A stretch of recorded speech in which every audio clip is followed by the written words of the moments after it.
Hi. தெரியும். Nursing staffs எனக்காக நீங்கள் வெயிட் பண்ணியிருப்பீங்கன்னு தெரியும்.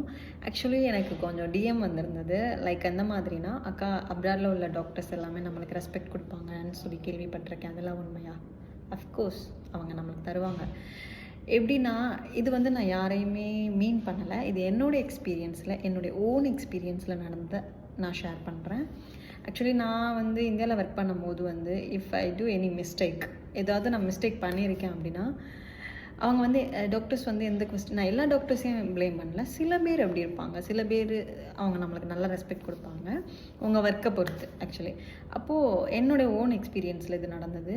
இது எப்படின்னா, இப்போ நான் ஏதாவது ஒரு ஒர்க், ஐ மீன் அது நானே பண்ணாமல் இருந்தாலும் அதை நம்மக்கிட்ட கேட்க மாட்டாங்க. ஏன் நீ பண்ணலை, எதனால் இது பண்ணலை, நீ பண்ணியா, வேறு யார் பண்ணா, அந்த மாதிரிலாம் நம்மக்கிட்ட யாருமே கேட்க மாட்டாங்க. வருவாங்க, நீ ஏதாவது ராங் பண்ணியிருக்கியா, உனக்கு பிடிக்கலையா, கண்ணுக்கு முன்னாடியே நம்மளோட எல்லா பேப்பரையும் கிழிச்சு போட்டுட்டு போயிடுவாங்க. ஐ ஃபீல் லைக் நாங்களும் ஹியூமன் தானே, எதுக்கு வந்து ஒரு கொஸ்டின் மார்க் கேட்கலாமே, யார் பண்ணா, இது நீ பண்ணியா, எதனால் பண்ண, எதனால் மிஸ்டேக் ஆச்சுன்னு ஒரு கொஸ்டின் மார்க் கேட்கலாமே அப்படின்னு தோணும். பட் நான் ஒர்க் பண்ணும்போது if I do any mistake, okay, அந்த டாக்டர் என்கிட்ட சொல்கிறது okay, anyway next time don't do like this. See, இதுதான் டிஃப்ரெண்ட்டு.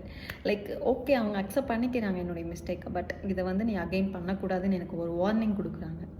ஓகே, எனிவே பண்ணலாமே, இதில் என்ன இருக்குது? இதுதான் லைக் அங்கே உள்ள டாக்டர்ஸ்க்கும் இங்கே உள்ள டாக்டர்ஸ்க்கும் டிஃப்ரெண்ட். பட் நான் எல்லாரையும் மீன் பண்ணலை, சில பேர் அப்படி இருக்காங்க. தேங்க்யூ.